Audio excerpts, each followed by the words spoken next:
So let me first introduce tonight's speaker. Mike Bunn is a historian and author who has worked with several heritage organizations in the Southeast.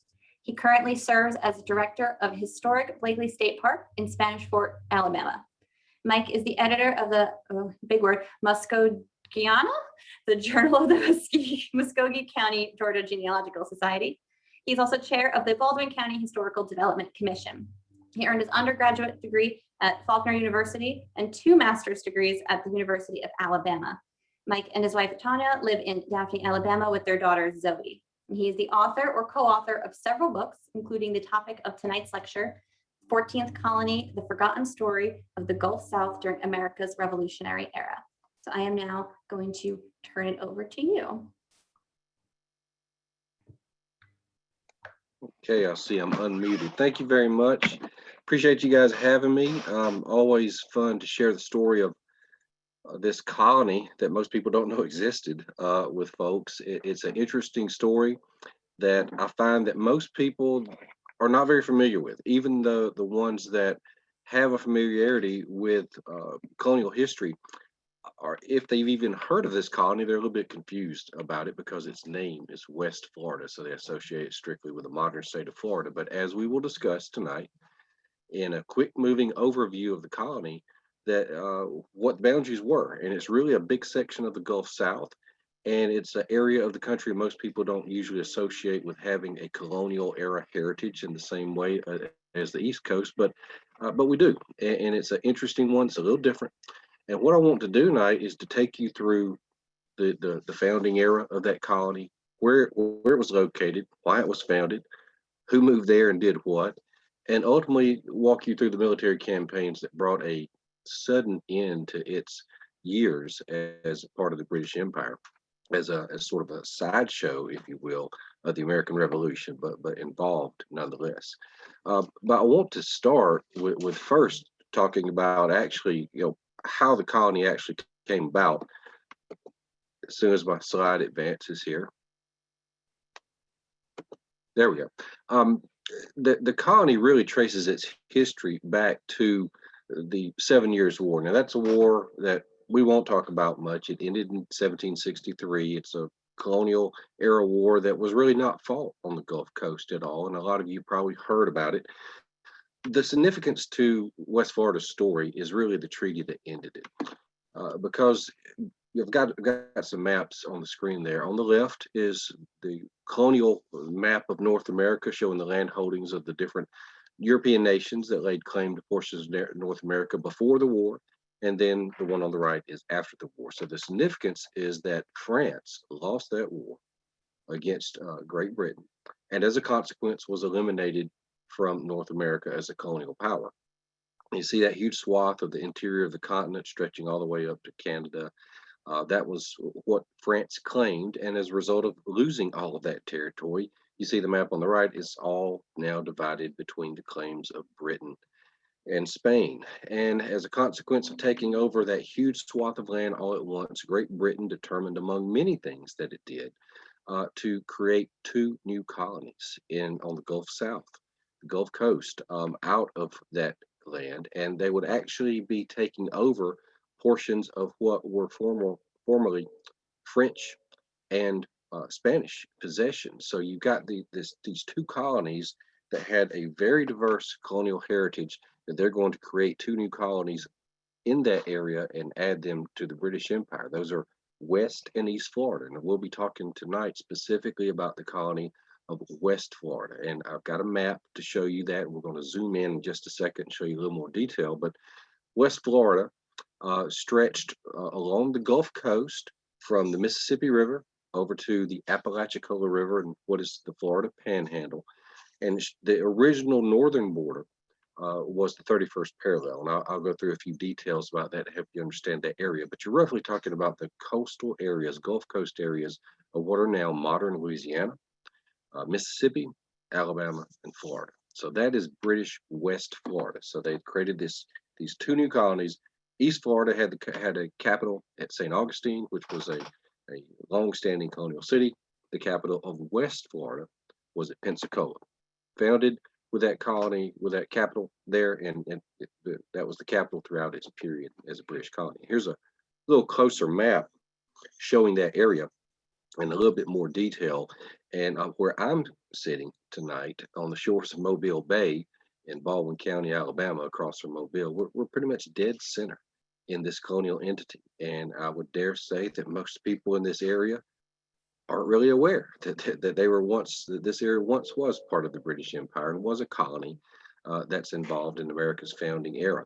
And I think that's the truth across the nation, and to a large degree. Now, certainly, folks that are here tonight may know a little bit more of this about this than our average crowd, but its story is a little bit overlooked, and there's several reasons for that, and we'll go through some of those as we talk tonight. Now, the first thing I want to mention is to talk about those boundaries just a little bit more detail to help you understand them. That original boundary, the 31st parallel, just north of Mobile, if you can see it on the screen, said established by the Proclamation of 1763. That was what the treaty had established. Now, as soon as the British got on the ground, were trying to establish a colony, they immediately wanted to move that border north to take advantage of everything from riverside settlements along the Mississippi River and the interior river systems, abundance of fertile land in the interior. And the first governor lobbied the British government in London to allow him to move it north. He wanted to move it a lot further north than they originally let him do, but they eventually settled on the 32nd parallel, 28 minutes. That is a landmark of sorts in the region where the Yazoo River empties into the Mississippi River. If you know anything about the geography of the Deep South, Vicksburg, Mississippi, Jackson, Mississippi, Montgomery, Alabama, Columbus, Georgia, that's where that line cuts across basically the central portion of Mississippi and Alabama. That's where the boundary was moved up to in 1764. And I'll come back to that in the very end of this presentation to help you understand how that plays into a little bit of early American period history here in the Deep South to kind of bring it full circle. Now, the British, when they arrive in the colony, they're taking over two areas that had been administered, one by France in the Mobile area. Mobile was at one point the capital of New France. And then over in Pensacola is primarily administered by the Spanish. And both had about 6 decades of these various regimes that had overseen those areas. So they're establishing a colony with two very different backgrounds. And the people of Mobile, they actually offered them the chance to take an oath of allegiance to the British crown, or they could leave, and most ended up staying.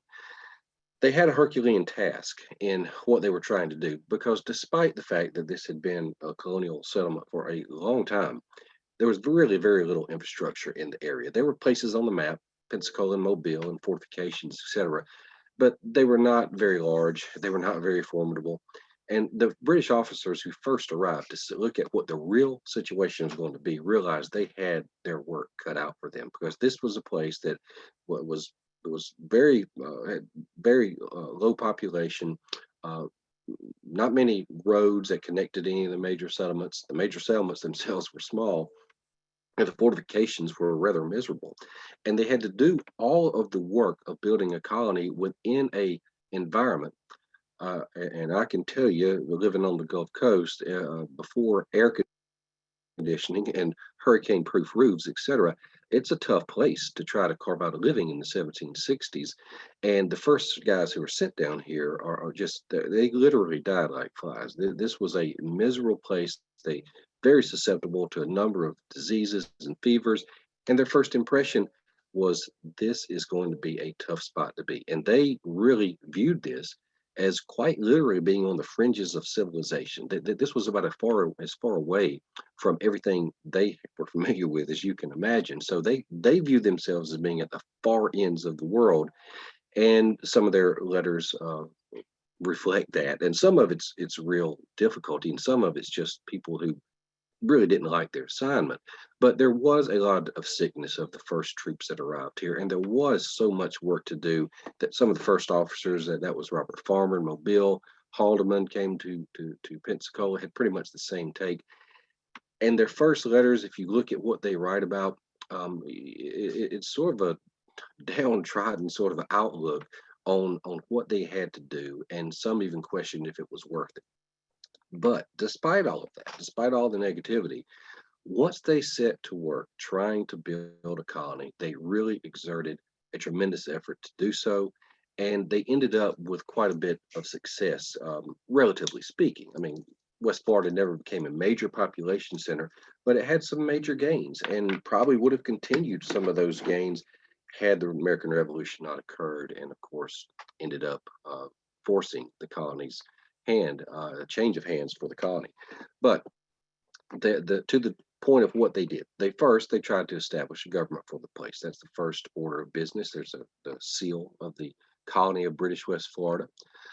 They appointed a governor and an appointed council, which was the primary way in which administration was kept. But they also made provisions to have an elected assembly that would be formed when they had periodic elections for representatives from a lower house in the legislature. Now, that is the first elected assembly of any sort of representative government that we had on the Gulf Coast. The problem was that the governor called that legislature in session. And over the period of the 19 years that there was a colony of British West Florida, he only decided to call it in session some 7 times. And when they finally did get into session, they really ended up arguing among themselves about a lot of items that really were local territorial concerns. By the time they really got down to doing serious work, they ended up in all 7 sessions passing a total of some 50 or so laws that became law. So most of the governments of the colony is really by the governor and his appointed council, but it is significant that there is an elected assembly. I would say here, and I will mention this few other points, a few other places along the conversation. I think this is one of the several reasons we don't know as much about British West Florida, because it did not have a very active representative government where ideas were constantly openly debated by all people of the colony. This was a widely scattered colony with population centers all over the far reaches of the place, and it was not very well connected. And there were no newspapers being published here. There was no central forum for discussion. So that's one of several reasons that I think it's a little overlooked.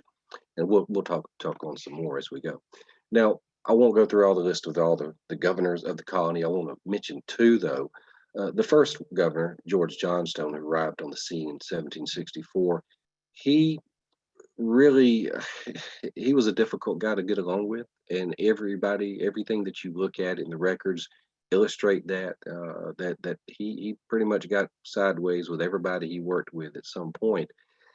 And so for that reason he was eventually recalled. However, to his credit, he did bring to the colony a pretty clear vision for how the place could be built into a functioning, thriving colony. And a lot of this wasn't, just magic. It was some pretty common sense things, but he worked actively to promote immigration, get people to settle there, to establish communication between the major communities, to work to better trade, and to work to establish good relationships with the Native Americans. And we'll touch on the significance of that in just a second. And that is the plan, even though he eventually got removed. That is the plan that all the other governors would attempt to follow with varying degrees of success. But Johnstone was a difficult guy. At one point, his own guard at the fort of Pensacola locked him out of his own house, and he had to scale the wall to get into his own house. And an observer said at that point, you could tell the general opinion of this gentleman. And so he was eventually recalled. The colony went through a series of governors, all at the colonial capital in Pensacola, which was a major deep water harbor on the Gulf Coast, or still is, but it was the best place for ocean going ships to get, and that's really the primary reason it was there. They eventually get to Governor Peter Chester. He's not universally loved, not universally successful, but to the degree that the colony finds political stability, they find it under him, and you can tell it by the years that he served. He served over half of the colony's period under the British flag. He was the leader. And so he did sort of calm the political waters and was able to kind of keep things moving in the colony. Now, the paramount foreign relations concern for him, the other governors, and what occupied a great deal of time of that elected assembly was not at first what's going on in other colonies. and we'll talk about that as we get throughout the presentation as well. But really, their foremost concern, just on a day-to-day survival, is trying to make sure that they stay with good relationships with the Native Americans, because at any given point in time, 1760s, early 1770s, you're talking about a colonial entity with an entire population, non-native population of between 2,500 and 5,000 people. It's not a big place at first. On the other hand, just to their north are the neighbors, the Creek, the Choctaw, the Cherokee, the Chickasaw.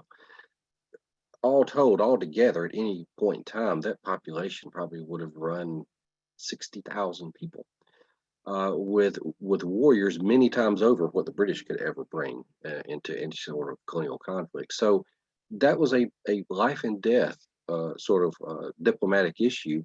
And to their credit, they actually waged it pretty well. There's a whole lot more to the story that we don't have time to talk about, all the dynamics between Europeans and Native Americans at the time. But the overarching connection between these two groups was really centered on trade. It was trade that the Europeans needed and desired, and it was trade for goods that the Native Americans very much wanted. Things like guns, tools, especially metal items, hatchets, hoes, axes, cloth, things that were manufactured, and what they got in return for these very desirable goods, they shipped to European cities. Deer skins primarily, other skins as well, but deer skins, which one historian of the era has called the blue jeans of the day. These things were manufactured into leggings, book bindings, hats, gloves. So this relationship was happening right at the time where there was a great demand for what the Europeans uh, wanted from the Native Americans, and a great demand on part of the Native Americans for what the Europeans could provide. And there's a lot of backstory to that, and there's a whole lot to happen after. But this little snapshot of time, when British West Florida is coming of age, this is sort of the height of the deerskin trade, when thousands and thousands of processed deerskins, are being shipped out of the ports of Pensacola and Mobile and other places to Europe. Now, for the European settlers, the people who are coming to this colony to settle, and most of them are coming from other British colonies in North America, especially the Eastern Seaboard, but several are coming from the West Indies, and a handful are coming directly from Europe, small numbers. But all those folks are doing, as I like to point out, all the things that you would think they were doing, even if you didn't know a great deal about the history of the era. They're farming. They're trying to make a living, growing corn, chickpeas, rice, all the things that you can associate with agriculture in the Deep South. A surprising amount of them are earning their living through herding cattle and hogs, which were very big industries in West Florida. All these communities of any sort needed ready sources of meat, milk, butter. So that was a big industry. They tried their hand at growing tobacco with varying degrees of success. The major problems for West Florida was that the better and larger supplies of tobacco were being grown elsewhere in the British colonies, especially in the Chesapeake region. So they had a hard time getting into the market for that product. They tried their hand, the ones who had the means to make it happen, at growing indigo, which of course is ultimately, through a very complicated production process, transformed into a blue dye that was very popular in European manufacturing establishments at the time. Few people found success with this, and most of the people who did are people who were plantation owners that could command slave labor to do this sort of stuff. Very few of those people actually made a lot of money at it, but there were uh, fairly large plantations in West Florida. This, when I use the word plantation, I'm a little bit hesitant, because we so associate that word with the antebellum South, when we talk about hundreds of acres of cotton and dozens of slaves being employed to do this work. This is a much more modest sort of plantation agriculture, and it's only a portion of the population of West Florida. But still, the days of the Deep South plantations, at least outside of New Orleans and the rest of the Deep South, the earliest ones you'll find on record date to this period. Most of the people of West Florida, though, are not major plantation owners. They're certainly not wealthy. They are basically hardscrabble farmers, and a lot of them, find their most reliable source of economic stability to be in the timber industry. Have huge stands of longleaf pine, which were located in a wide belt across the whole colony and a lot of the deep south. Most of it's gone today. That longleaf pine is what we often refer to as heart pine. This is the sturdy, straight, really tight grained lumber that's just lasts forever. These things were made, these trees were used to make ship mast and everything from barrel staves to building all kinds of construction, and the pitch and the tar that's derived from these pines as well was very much in demand for the naval industry. So that's not the typical sort of agricultural enterprise that you would associate with the period, but this is one of the surest ways to at least make ends meet in British West Florida for a lot of people. On the screen, I have a map of the Mobile-Tensas Delta region. The tangle of waterways just north of Mobile is the second largest delta system in the country. Of course, the Mississippi's is the only one that's larger. On the screen, what I've got is you can see the waterways, and all those little rectangles are indications of this one little section of the river system where all these farms were, and at least these concessions were being mapped out. Now, that doesn't mean that on every one of them there was a functioning farm, a plantation, but it does mean that people were laying claim to them to bring under cultivation some portion of those tracts of land, most often the ones right adjacent to the river. And I like to illustrate this just to simply to say that, yeah, West Florida was not a leader in supplying agricultural products by any means compared to the other colonies, but an agricultural economy was beginning to take shape, and it was largely through the hard work and solicitation of settlers by the British government. Now, even the largest of the plantation homes in West Florida probably would have looked like this. This is the Krebs House in Pascagoula, built by the 1770s. It's very, very similar to the sort of architecture you would have seen from the wealthiest of West Floridians. Most of the interest in settling this area, once people got on the ground and figured out what was here, actually the Mississippi River Valley, the portion of it that really connected between what is now Vicksburg and Natchez, that was some of the best land in that major corridor that drains half the country. That became the object of a lot of people's fascination, and that spurred immigration to develop farms a lot more robust for a time than what was north of Mobile. One of the governors of West Florida called it the most charming prospect in the world there on the Mississippi. Now, most of the people who are living in West Florida day to day are probably living in homesteads that look more like this. This is a illustration of a cottage down on Dolphin Island, which is just south of Mobile, sitting on the Gulf of Mexico. And the fact that you got all the other problems West Florida has that inhibit settlement at first.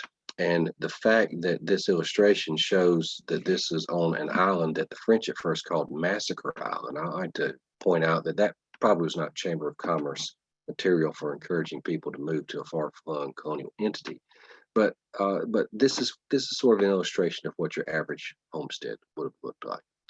Now, I mentioned that the British exerted a lot of effort to develop this colony. And there's really no better illustration of how determined they were to make this work than their really Herculean effort to do what is physically sounds impossible. They wanted to find a way to bypass the city of New Orleans and tap into the Mississippi River traffic, because just on the other side of the Mississippi River was the Spanish colony of Louisiana. That's not British land. That's Spanish territory. So they wanted to be able to tap into all that, and they figured out that in the right conditions, there's a little river that connects to the Mississippi that's really more of a ditch. But in wet weather, it was conceivable that ditch could be expanded into a canal, and that canal could connect to Lake Maurepas. and through a series of other small streams go into Lake Pontchartrain, and that in turn goes into the Gulf of Mexico. So they set to work with shovels and attempted to dig out a big canal in the middle of the swamp.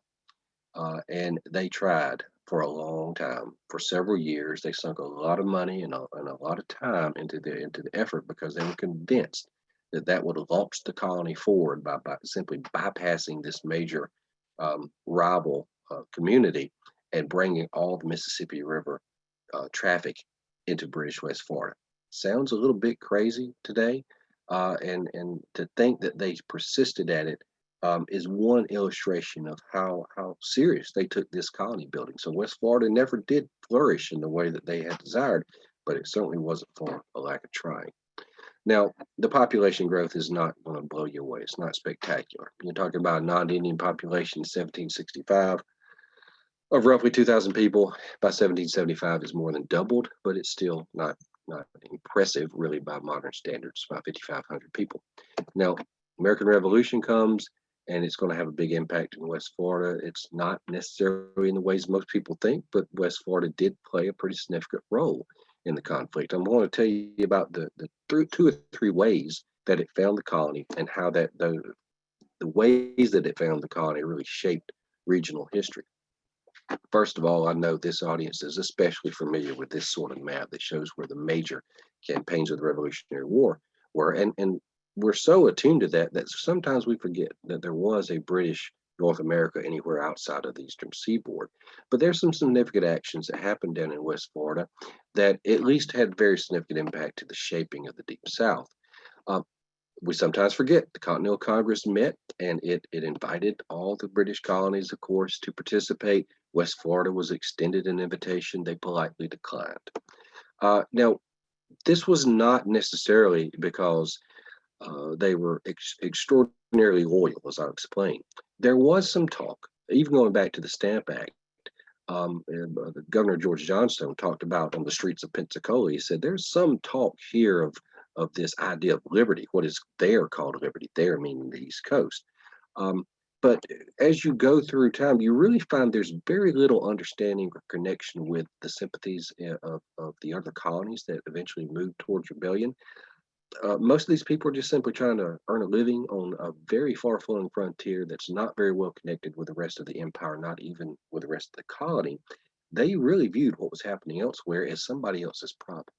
You've got a larger percentage than in most other colonies of the citizens in West Florida in the direct employ of the British government, soldiers, officials, and you just don't have the same rationale for rising in rebellion. Now, if the colony had reached a certain level of development, they probably would have. But the colony was very much depending on the British Empire to provide it what it needed to function day to day. And the information that came to it about what's happening elsewhere was not steady. It took a long, long time to get there, and they really felt detached from it. That's a little bit of an oversimplification, but it's a big reason I think we don't know as much about the colony. I think that's one of the reasons that when it is mentioned in histories of the era, it's usually just described vaguely as a loyal colony. It was loyal in the fact it did not openly rebel, but it was not loyal in the way that all the citizens were united to support the British war effort. They were united in trying to avoid the war. And General John Campbell noted that when the colony was threatened by the Spanish during the war, he said, in general, the inhabitants are self-interested without public spirit. These are folks who want to remain neutral. Now, despite all this, the British government was very happy to have any of its colonial holdings in North America that were not actively involved in rebelling. And when he noticed the relative calm that was happening down in Florida, the Earl of Dartmouth declared West Florida to be a secure asylum for persecuted loyalists and other colonies. And that's going to spark the biggest migration that the colony actually saw. If you came to them and said, I'm being persecuted for my reluctance to join this little rebellion here, you could get some pretty stout tracts of land for that. Heads of family, if you took a loyalty oath, could get 100 acres for themselves and 50 acres for your wife, each child, indentured servants or slave.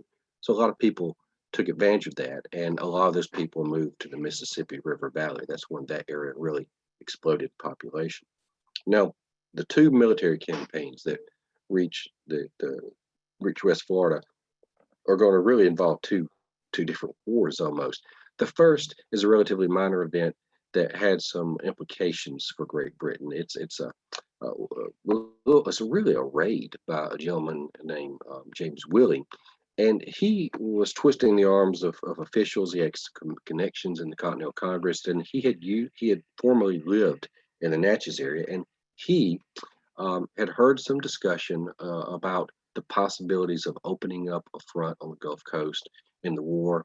There was some discussion of that in Congress, and they quickly came to the conclusion that we're having a hard time defending the colonies in active rebellion that are being oppressed from every corner here. We don't really have the resources to open up an entire new front in a colony that's not even participating in this thing. So that discussion really died down pretty quickly. But Willing said, "Hey, if you give me a commission and permission to raise a small group and a boat, I'll go down there. I'll secure the neutrality of that colony, keep them out of the war, although I would argue they were about as out of the war as they could possibly be." He said, "I will go down to secure their neutrality, and I will open up a line of communication between Spanish New Orleans and the American armies fighting the war to funnel supplies back and forth, because there was serious support from the Spanish authorities in New Orleans being sent to the American armies and George Washington's armies and others." And he said, I'll try to keep open that lifeline." So he comes down and he launches what is essentially supposed to be an effort to secure the neutrality of the colony and do all these things. What he ended up doing was declaring that everybody who did not participate in the war would be protected.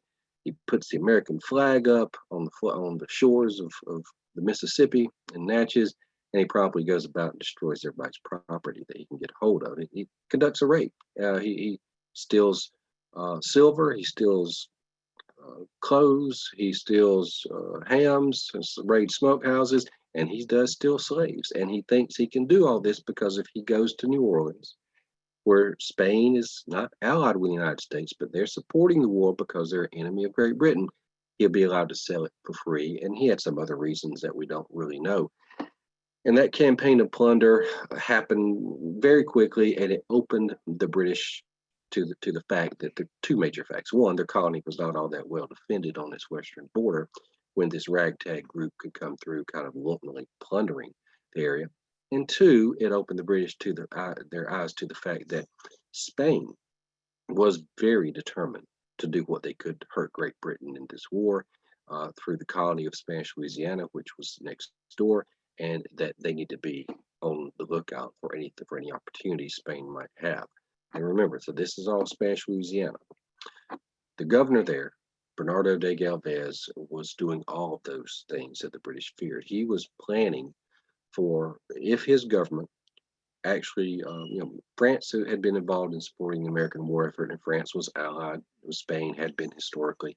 They were doing the best they could to encourage Spain to join them in that effort. And Galvez, of course, through several channels of communication, understood that at some point, his country, his home country, was going to, at minimum, declare war on Great Britain, even if it didn't officially say it supported the American rebellion, because they had some hesitancy about that. Spain was a colonial power itself. So he knew this was probably going to happen.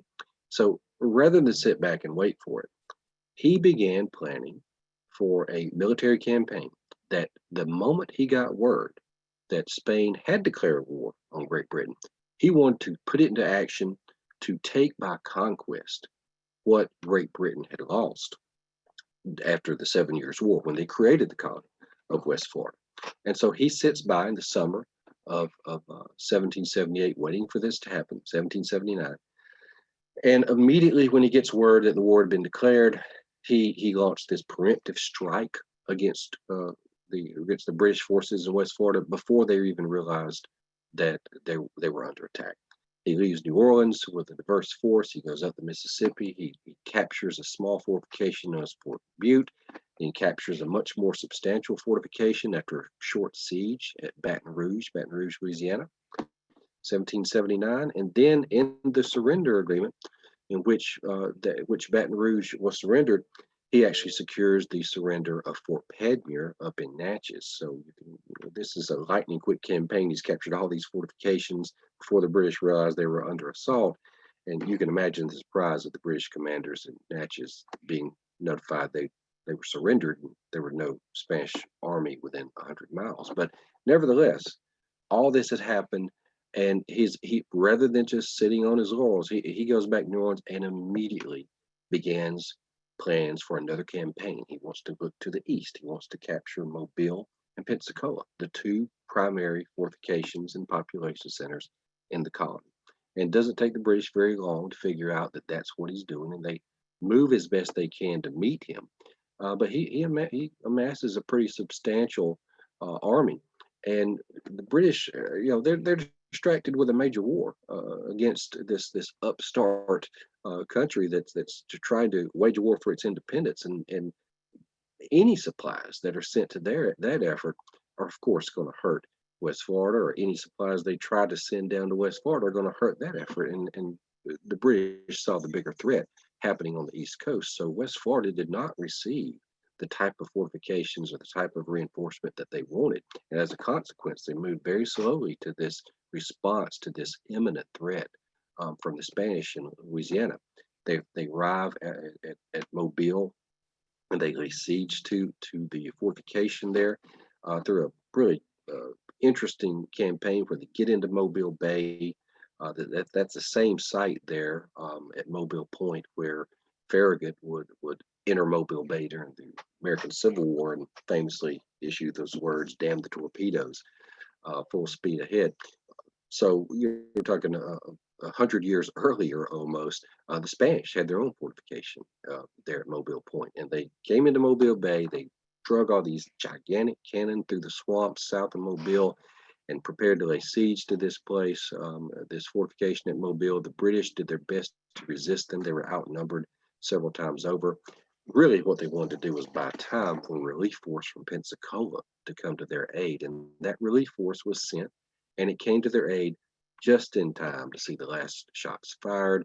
Mobile falls in March 14th, and it's no Gettysburg here. There's a very low casualty count, but it's a very significant gain for Spain in this war. So what this leaves after this campaign is really West Florida is left with nothing but the capital of Pensacola, and they're going to throw all their resources into defending that capital. Now, interesting thing happens before that final campaign, though, and this is right where I'm sitting, Daphne, Alabama tonight, where it's labeled the village. Galvez goes back to New Orleans to raise another army for this final campaign to capture this last stronghold in West Florida. He leaves a small outpost on the eastern shore of Mobile Bay under the command of one of his lieutenants to basically help consolidate Spanish control of Mobile, but more importantly, to watch for any advance by the British in any potential effort to recapture what they had just lost at Mobile. And they actually did make an effort to do that, and resulted in the largest battle of the Revolutionary War, of course, fought in Alabama. That fortification only had 175 or so men. The British determined to launch a combined forces operation, send some ships into Mobile Bay to prevent reinforcement from Mobile, and then send a land force to attack this little fortification at this little crossroad community called the Village. And on a very foggy morning in early January 1781, right at daybreak, they descend on this place with Indian allies, and they almost completely rout the Spanish before they could organize a defense. What happened, though, is that some of their primary leaders went down in successive shots, and that initial momentum was stalled, and you couldn't really figure out who was in command for a second, because the first and the second in command both went down. That was the bit of break that the Spanish needed to bring their artillery into the action, actually organize a defense, and the Indian allies did not want any part of a regular stand-up European fight. Once they saw that this was developing, it was going to be a stalemate. A lot of them left, and so you ended up with two forces that were much more evenly matched. and the Spanish are inside the fortification. And after a few hours fighting, the British were forced to withdraw. So even in that attempt to take back Mobile, they had been turned away. And so immediately, I mean, just a few days later, Galvez arrives, prepared to move on Pensacola, and the British have now withdrawn everything they have into the fortifications at Pensacola. There's several; it's not one fortification. Now Galvez is going to arrive at in Pensacola Bay. He's going to want to immediately move into the bay. He's got a naval force with him, but that naval flotilla is not under his direct command. Only his colonial flotilla of about 3 ships are under his command. He says, I'm going to go straight into the bay. The Navy flotilla says, we don't know where the guns are or where the depth of the channel. We're not ready to do this. We need to scout this out. And Galvez says, we delay on this, it's going to enable them to make a stronger fortification. We need to go ahead immediately. And so he takes his small command and he goes into Pensacola Bay by himself with the Navy watching, sort of shames them into following him in there, braves this gunfire from the British batteries, and for his bravery in leading the assault into Pensacola Bay, he eventually is going to have an additional pennant on his coat of arms. If you can see there on the center right, you see a gentleman on the ship. That's him. And above it is a pennant that says "Yo Solo," I alone. So that's when he earned that sobriquet and became a hero to the Spaniards and to the Americans. That's remembered to this day. Now, once he gets into Pensacola Bay, he begins a long siege. It's March to May of 1781, and he has a very large army for at least by Revolutionary War standards, certainly by the Gulf Coast. He originally had about 4,000 troops. He will ultimately have, when the French send some forces to assist him, about 7,000 guys, and that ranks as the largest battle ever fought in the state of Florida to this day, even larger than any battles of the Civil War.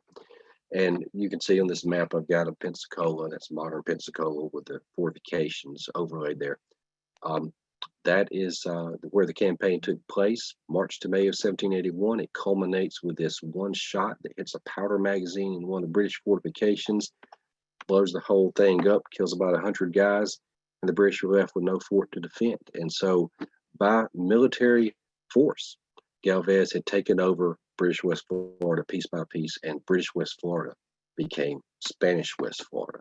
And that is the border you see down at the bottom between Spanish West Florida and the new young United States after the Revolutionary War. There's a brief discussion between the United States and the Spanish about where that border should be. Should it be at 31st parallel, or should it be further north where the British had claimed it? Spain eventually pulled back, and as soon as they pulled back, that area that's crosshatched down there just north of Mobile comes into American possession, and they immediately create a new territory out of it called the Mississippi Territory, and that's the origins of the states of Mississippi and Alabama. So that's a little quick history of British West Florida, its time in the British Empire. The book that I'm talking about is, of course, available online everywhere else, New South Books. If anybody is interested in a signed copy or talking to me about it, I've got my email up there. I'd be glad to talk with you and mail anything to you. But I appreciate the opportunity to come. I look forward if there's any questions I can answer. And I hope I've shared with you a little bit of a story that maybe you aren't quite as familiar with. Thank you. Yeah, that was really interesting. I don't know much about the history of Florida. I've started learning a little bit more about it this year, so this was great to hear about. So I'm going to turn it over to Allie. She is going to help moderate our Q&A. If you have a question, drop it into the chat box so she can see it. Great. Thank you, Sarah. And thank you, Mike. That was very, very interesting. I, like Sarah, just in the past year, learned more about the history of Florida as it relates to the 18th century. So that expanded upon my knowledge. So the first question I have for you is, what was the landscape like in West Florida when the British first arrived? You mean like the physical landscape? Yeah. Well, that's a wide area. You were stretching all the way from the Florida coast at the beach, all the way up into central Alabama and all the way to the Mississippi River. So it was an area that with original uh, forest growth, that we've lost a lot of that, with the longleaf pine dominated a huge swath of that territory. The coastal regions, of course, had no development at all, and the British really didn't see much hope because the coast is not the best place to grow crops, but it is a place to anchor ships in the right harbors.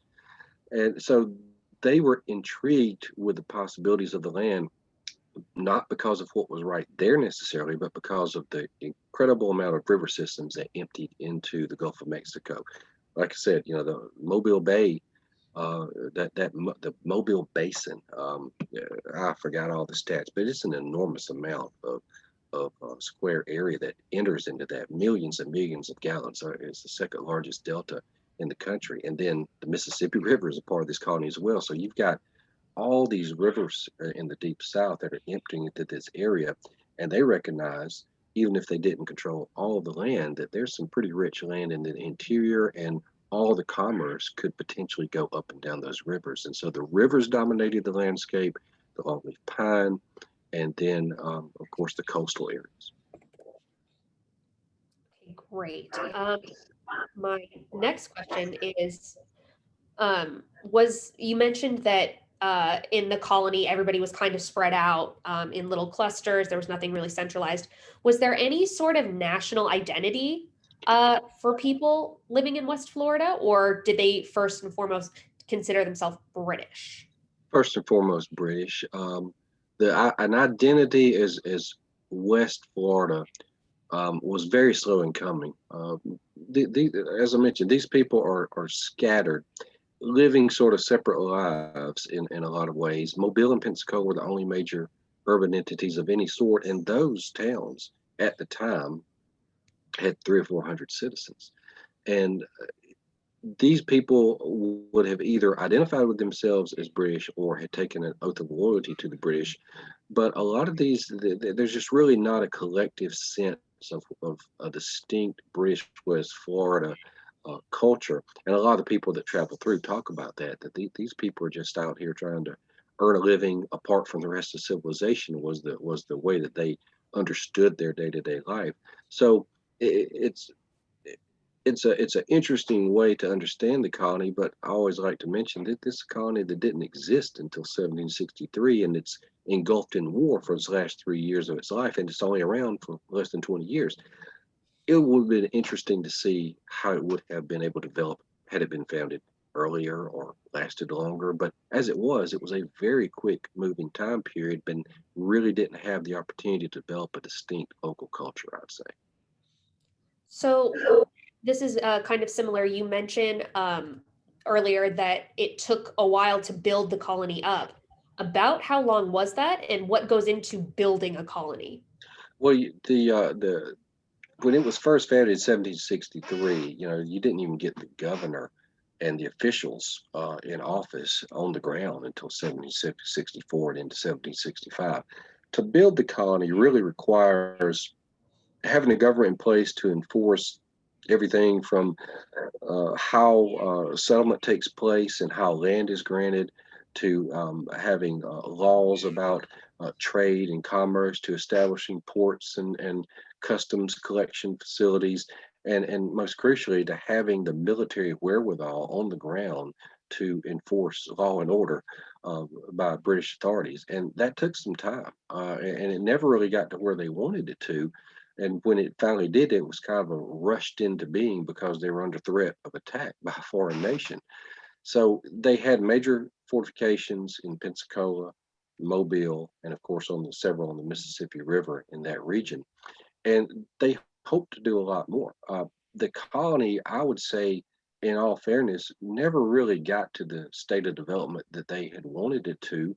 Uh, it was getting there. It wasn't through any lack of trying. It was going through the natural growth that any colonial entity goes through, but they're taking over a place in 1763 with almost no infrastructure.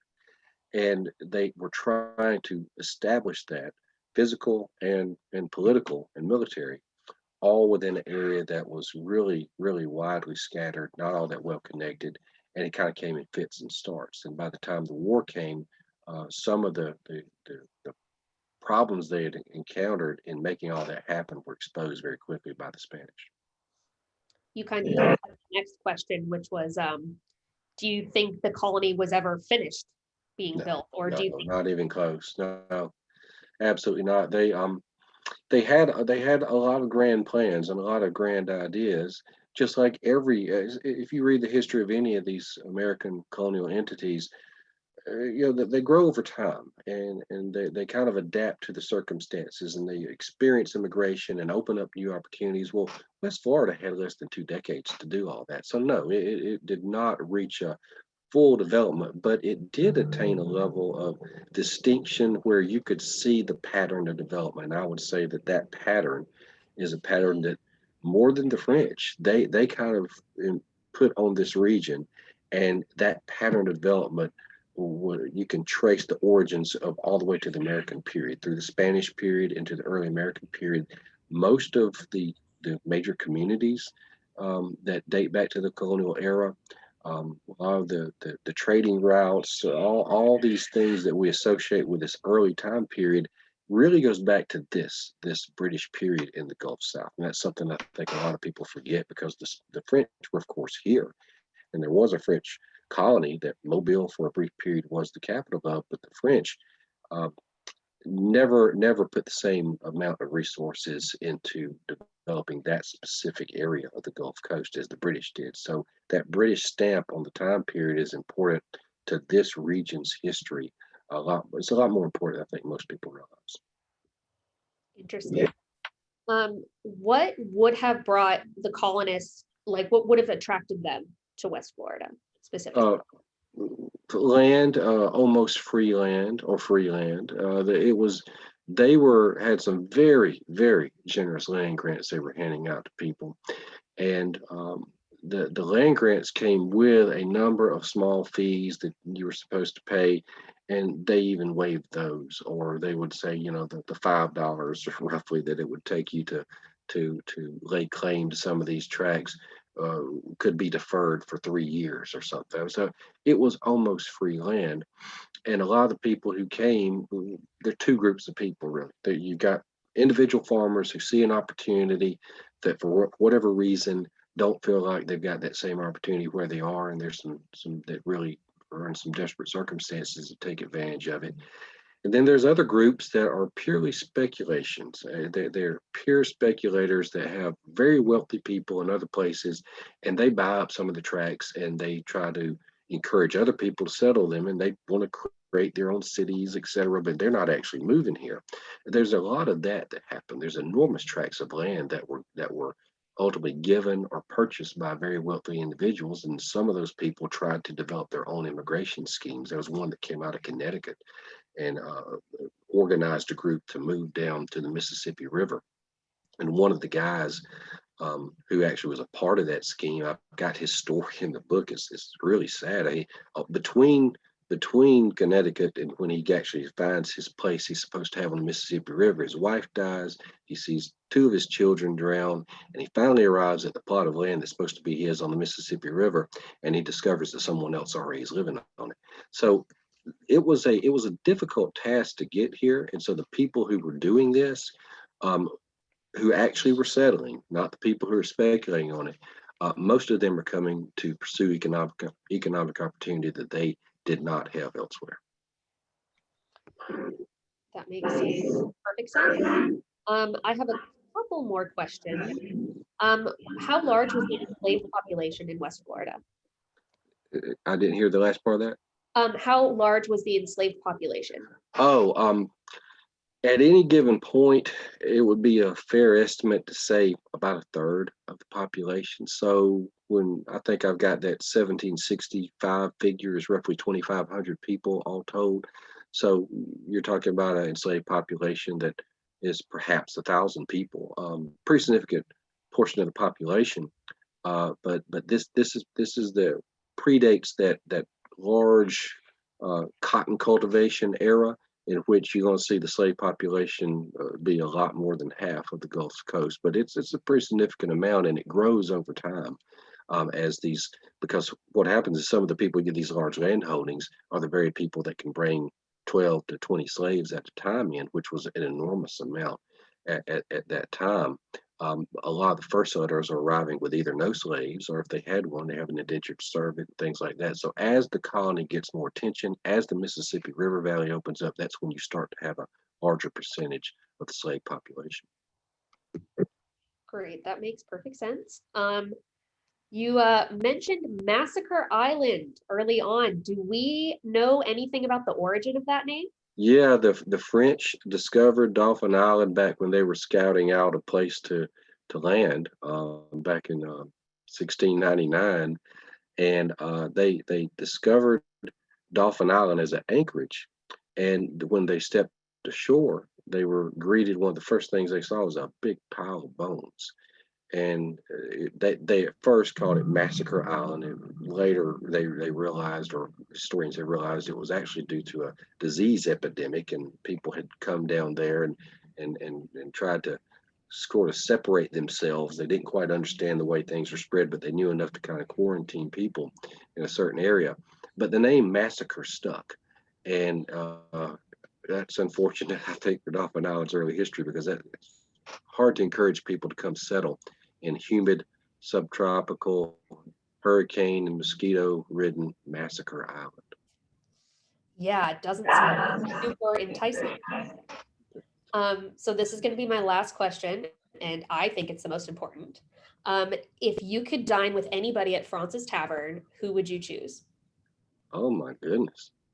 Well, that would be a fascinating question. I tell you, I saw your upcoming lecture is featuring a discussion of George Washington's final years. I've always thought he's one of the most fascinating people in history, and I know he spent a good bit of his time in New York at various times, and I'd like to kind of listen to him talk for a little bit. Good answer. All right. Thank you, Mike, for the lecture and all those great answers. Thank you, Allie, for doing our Q&A. And thank you to all of you for joining us this evening. We're so happy you can continue to join us virtually. Our next lecture, if you're interested, is on May 20th. Tickets are available now for registration. Thank you to those of you who have donated to the museum. You help us keep our public programs alive, even when we can't be together in the same room. If you would like to donate, you could do that at our website, FrauncestavernMuseum.org. There you can also find all of our social media handles and join our mailing list to stay up to date on new events. Allie has just helpfully dropped the link to the next lecture in the chat. You can grab that before we go if you're interested. As I said, this lecture was recorded and you will receive an email with the recording of it in just a few days. So that's it. Thank you all for spending your evenings, afternoons, wherever you are in the world with us at Fraunces Tavern Museum. And we hope to see you again at one of our virtual programs soon.